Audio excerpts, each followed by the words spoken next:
Good company. So what's your next question? My next question is hell in Christianity eternal? Yeah.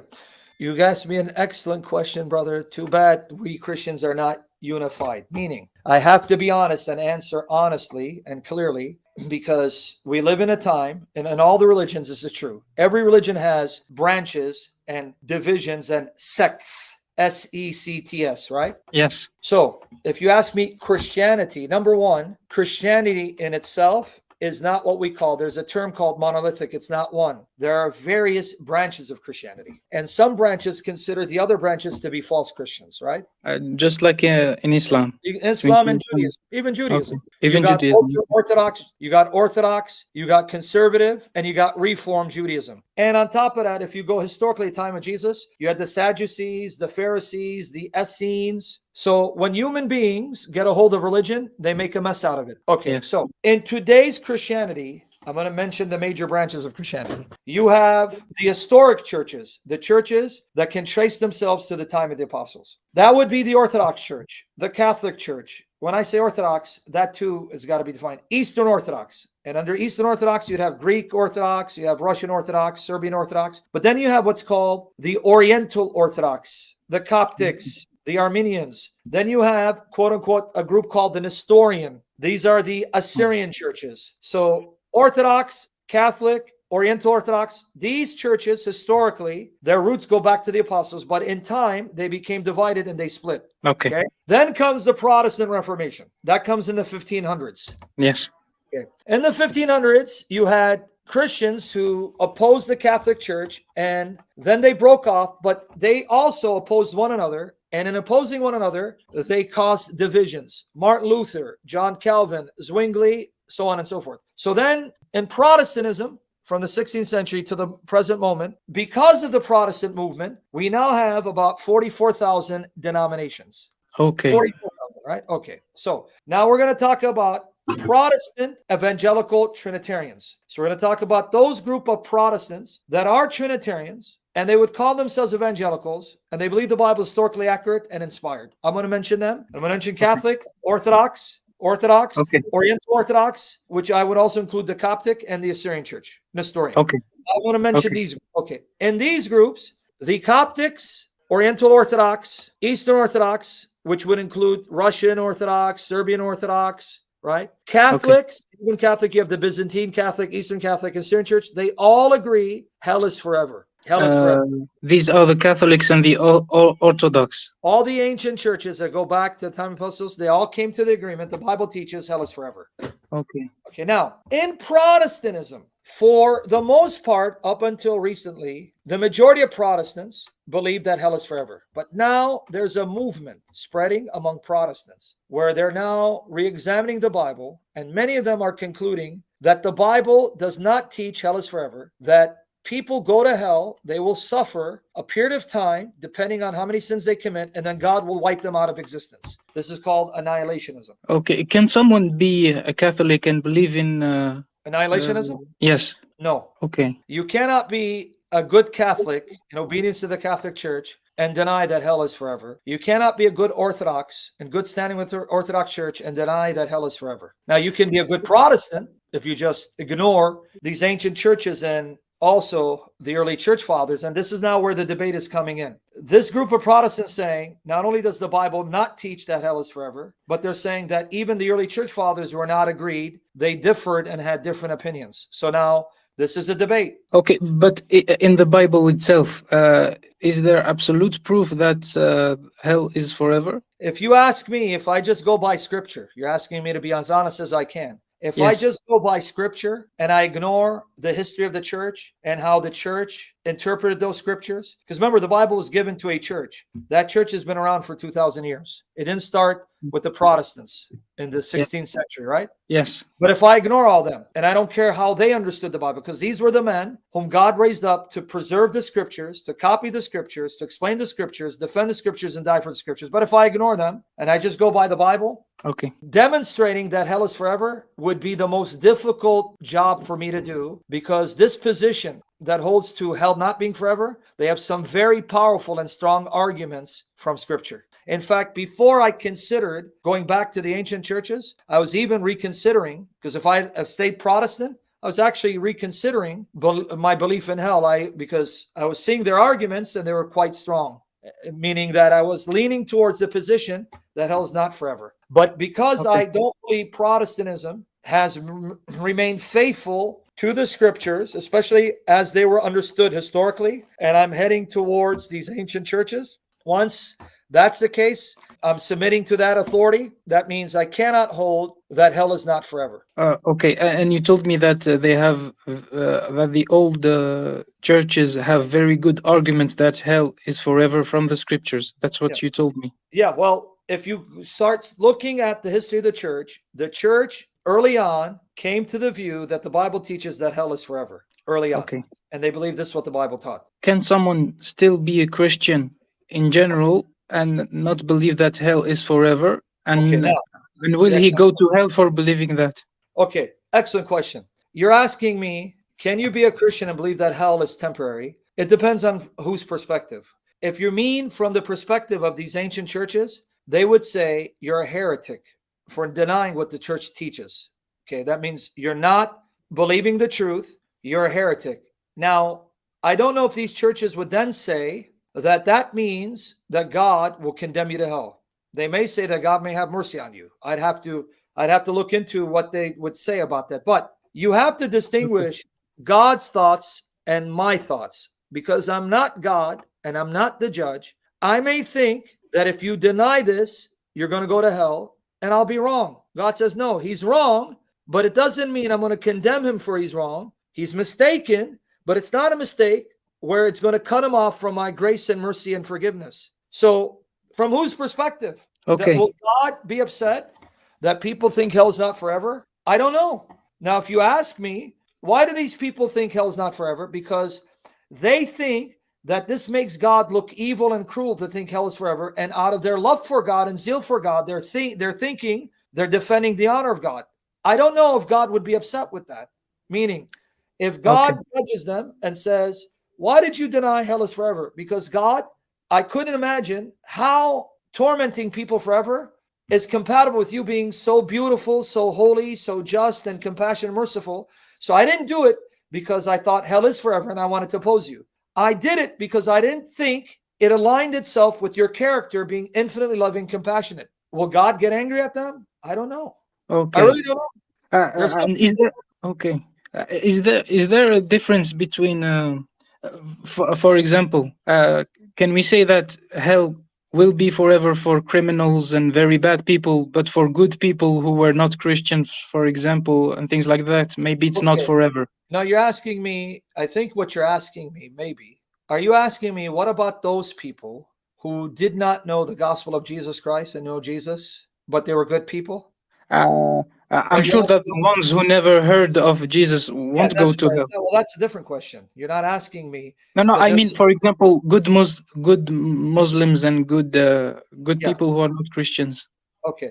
Now, when you ask me this question, a Muslim who doesn't know about the gospel, who doesn't know the Jesus of the gospel, who doesn't know what real Christianity teaches, because a lot of Muslims, let's take Bosnia. You got women there who are not educated. Afghanistan, you got women there who are not educated, who have never seen a Bible, never seen a true Christian who knows his faith, has never been told what Christians really believe, have never read the Gospels to see who Jesus is. So they don't know any of that. All they know is Allah, Muhammad, and Isa, and they live lives of suffering, of misery, and they try to do their best to make Allah happy. Will God have mercy on them? I can tell you my belief, absolutely yes. Okay. But now that's the difference between someone who then hears the gospel and is told who Jesus is and has all his arguments answered and is given evidence. This is the real Jesus. This is the real message. And if that person then still rejects it, now that person has no excuse. Okay, I understand. Difference? So, please, what do you mean by when you say when someone hears the gospel? I'm talking about you. You're here Okay. asking me Yes, I questions. agree. Yes, yes, I Now, agree. when I give you the answers and I show you the clear evidence who the real Jesus is and what the real message of God is, meaning the Jesus of history is the Jesus of the New Testament, you now have no excuse. Okay. Yes, I deserve to go to hell. Me. Yeah, because now God made the message of Christ clear and you still don't want to accept it. Yes, it's very clear. Okay, but for example, if we talk about my parents Your or good people grandmother, that I know, they're not yeah, the your same. grandmother, your old grandmother who got married when she was 10 and lived an abusive life and had 12 children, no education, she doesn't know any better. God is more merciful, loving than you. He's going to have compassion on her more than you can imagine. Okay, even my parents or just old people? Well, I mean, I don't know the circumstances of your parents, how much of the gospel they've heard and how much they haven't heard. I don't know. You know that. You can. I can't answer that for you. Okay, they don't know nearly anything. And so then, in light of their circumstances, either God will send them the message or God will have compassion on them if they die in that situation because they didn't know any better. But God also knows another thing we don't know. If they heard the Okay. message, whether they would accept or not. See, it's very complex. So God can say, well, I know these people, if they received the message, they would still reject it. This is why he didn't send it to them. Or God can say that in light of their circumstances, if they received the message and they believed it, then they would be killed. So in mercy, I don't send them the message. I leave them in that state of innocence and ignorance. And then at death, I'll bring them into my presence. And then they will know that the God they prayed to was Jesus. It's much more Okay. complex. You get my point? Thank you very much. Okay, when you say hearing the message, it's like it means that they will have someone who will answer all the questions. It's like you. Now I give you the message and you go start Yes. preaching to your parents. Now it's different. Now they know. Okay, Let's say I you become understand. a believer after this. Well, what are you going to do? You're going to go talk about Jesus. Now, that means God is now sending them the message through you. Now it's different. Okay, I understand. So And let if me I give you don't, the three scenarios okay, again. God will either send you the message if you're seeking from your heart. God, I want to know who you are. So I'll send you the message. Or God knows that if you receive the message, you're going to reject it anyway. So he doesn't send you the message. And on the basis of him knowing that you reject it, he can then punish you justly. Or God doesn't send you the message as an act of mercy because he knows if I send that old lady or that young lady the message in Afghanistan and she believes, they'll murder her. So in my mercy, I won't send it to her so she doesn't get murdered. And I will then take pity and have compassion on her state of innocence and ignorance. And I'll bring her into heaven because of what Jesus did for her. And then she's going to realize it was Jesus who was watching over her all this time. okay, Right? that's very clear. So that's why it says, shall not the judge of the whole earth do what is right? God is perfect in his justice, his compassion, mercy, and love. We have to trust God. He loves creatures more than we can imagine. And he knows their circumstances better than us. And he knows what's best for them. And he knows those who would not receive the message if it was given to them. So we have to just trust in him. Okay, so we just have to trust. Okay, I see. So that's why I let God worry about those people in these places that are far from technology. They don't have internet. They never met a Christian. God knows their circumstances and he loves them more than I can imagine. And he pities them more than I could. But now, who should be worried? Not those people. The people who should be worried is someone like you, whom God is now flooding you with all the facts. And if you still decide to turn away and walk away, now you're in danger. I agree. I agree completely. Beautiful. Agis, keep telling me how to discuss. Jobin and Agis, keep telling me how to discuss. I'm going to have you come on and discuss with him because I'm going to block you, armchair quarterbacks. Purgatory has nothing to do with hell because if you even know your own tradition, purgatory is not for the damned. It's for those who are imperfectly purified, who've been baptized and are believers. They'll be purged so that they can enter God's presence. Do you mean purgatory is for Not yet, Christians? because these people, they think they're Einstein. See, everyone is a scholar and a professor when they're sitting on their couch on their fat buttocks, telling someone else who's doing it how to do it, but they Yes. can't do it, so they run their mouth. Can you guys just shut up and just pray the Spirit fill me and fill him? Stop trying to help me because he's not talking about purgatory. He's talking about hell. Purgatory is not hell. Hell is not purgatory. just so you understand, in certain traditions, purgatory is for believers who, because of some sins in their life that they failed to turn away from and failed to honor God as much as they could, they will go to this process of purgation, meaning purifying, cleansing, and then they enter God's presence. So purgatory is for believers. Hell is for unbelievers who are damned. Okay, but can believers go to hell? Well, if they go to hell, they're no longer believers. So even criminals who are Christian will not go to hell. No. See, you got it the reverse. A Christian who ends up becoming a criminal means he's turning away from Christ and he's being cut off from Christ and he's losing his salvation. So he's not a believer. You can turn away from Christ and lose salvation and be cut off from Christ, severed from Christ. Okay, so he can go to hell. He's not really a believer because he's a criminal. Yes. In other words, someone can start as a Christian but end up losing their salvation, being cut off from Christ, turn away from Christ, so they're no longer connected to Christ, so they're no longer true believers, and they can go to hell. Thank you. Okay.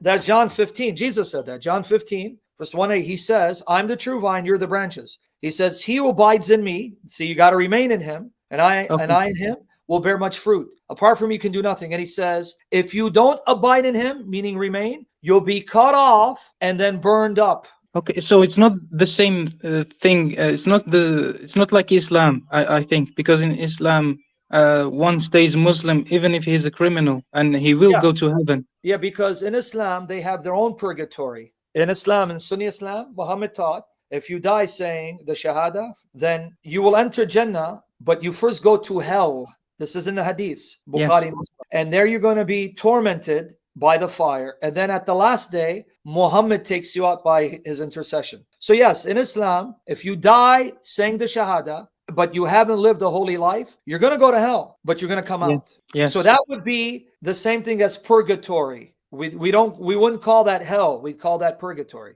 But in Islam, God forgives everything except shirk. Yes, shirk. Yeah, it's not the same as Christianity. Well, in Christianity, you can reach a point where you so resist God by sinning against God and not submitting to the Spirit, and you hurt and grieve the Spirit, where now you reach the level where we call blasphemy of the Holy Spirit. And once you reach that level, it's over for you, because then God hands you over. Are very bad crimes, will they...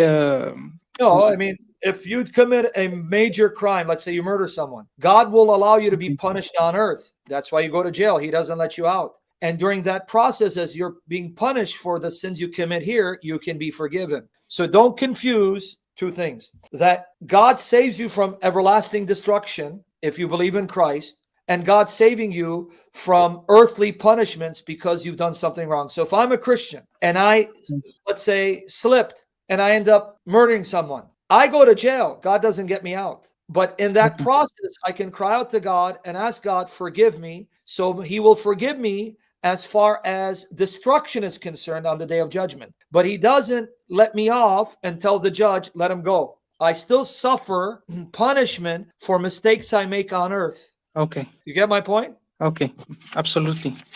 So that's the difference between you being punished by God on earth. He's disciplining you and smacking you like a good father on earth for the mistakes you make, and God damning you to hell. You can be a true believer and still make a mistake, and you can still commit a major sin, but that's when God then smacks you on earth, but then on the day of judgment spares you. So if I murder someone, God, how does God smack me? You're going to jail for life. I'm not just talking about murder. For example, what about people who rape and kill children? And Yes. What do you think is going to happen to someone who rapes a child? He's going to be thrown in jail, and then someone there may beat him up or rape him.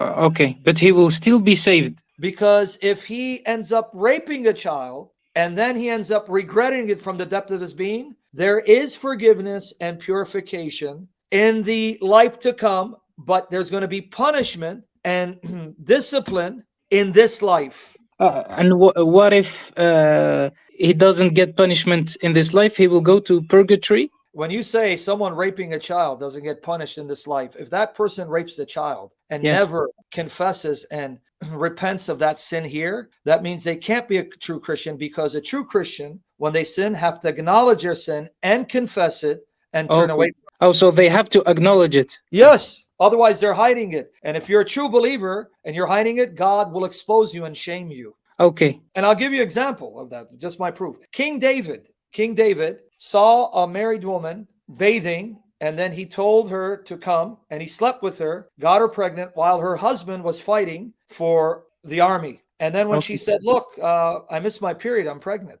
David panicked. He goes, uh-oh, if they find out I commit adultery, I'm going to be murdered, because the law says you got to kill the adulterer and adulteress, right? That was in the time of David, law of Moses. So then he told her, the husband, he summoned the husband, his name's Uriah, he said, come. And then he got him drunk, hoping he'd go to his wife's bed and sleep with her, but he didn't. This is in 2 Samuel chapter 11 and 12. So what happens? The next day, David saw the man didn't go to his wife. And he said, hey, what happened? He goes, how could I go and sleep with my wife and be intimate with her when the people of God and the ark of God is in the battle? And David got more embarrassed. So you understand what the man is saying?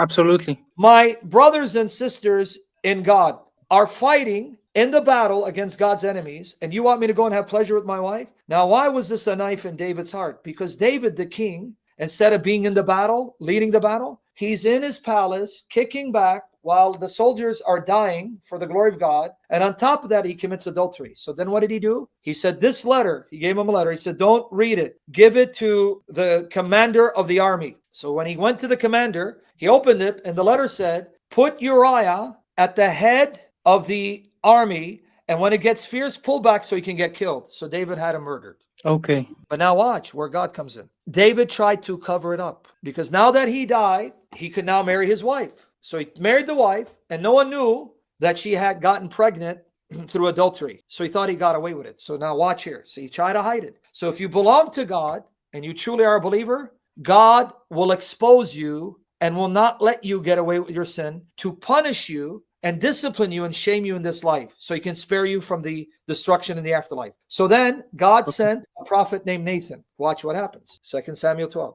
So Nathan says, David, you're the king and the judge of the land. This man has 99 lambs. 99, he's rich. One of his friends came to visit. So what did he do?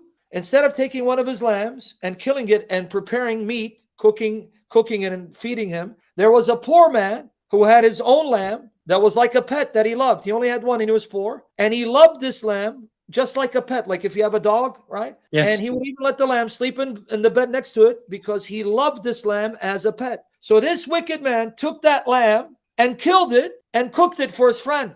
Okay. And then Nathan says to him, what should be done to that man?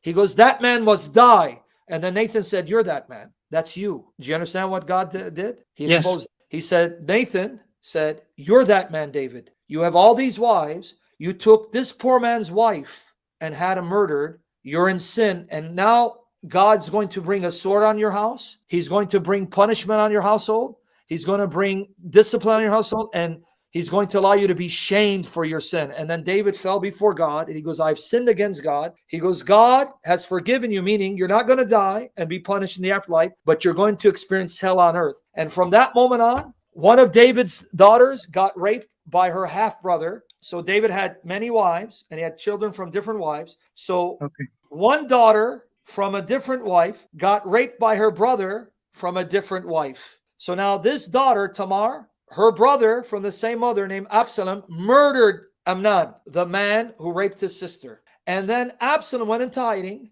And then when David brought him back, Absalom drove out David, overthrew David. David had to now go into hiding. Then Absalom took his concubines and had sex with them in a tent in front of everyone. So God brought hell and misery on David's life for what he did. Okay. So what did you learn from that story? That God can make you go through hell on earth so that you don't.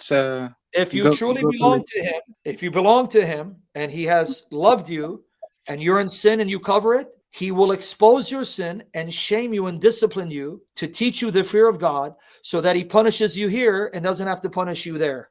Okay, but in this case, aren't his family innocent? Yeah, but that's not because God made them do it. See, this is where you're confused. God is the one who tries to guard you from doing what your evil heart desires. Or he can let his hand go and let you act upon your evil desires. So God was protecting his family, and he left his protection. And then he left his hand up. Okay, now here you go. go ahead and now devour each other, ravish each Okay. other. Okay, I see. So The it's not Bible God who says made the half brother rape his sister. exactly. Okay. The point is, let me explain how God works. God is not the one who makes you sin and desire sin. God's the one who protects you from your sinful desires. But if you anger God, he removes his hand and then allows you to act on those desires that he was protecting you from. Here, let's be honest, you and me. I'm a single man. I'm always struggling with lust. But who's giving the grace and the power not to go sleep with a woman because I cannot have sex until marriage? God. Okay. Is God making me lust? No. It's something natural for a man, unless he's been given the gift of celibacy, not marriage, to want to have a woman and marry. But who's the one who's enabling me and giving me the grace to love the Lord enough not to act upon it? My God. Okay. But then God can say, all right, I'm going to remove my hand and hand you over to your desire. That's what happened. It was God's protection being removed. Go ahead now. Devour each other. Okay. That's very clear. Thank you. So I hope you understand how deep the Bible is when it comes to the relationship of a believer with God and sin. Yes, absolutely. I understand.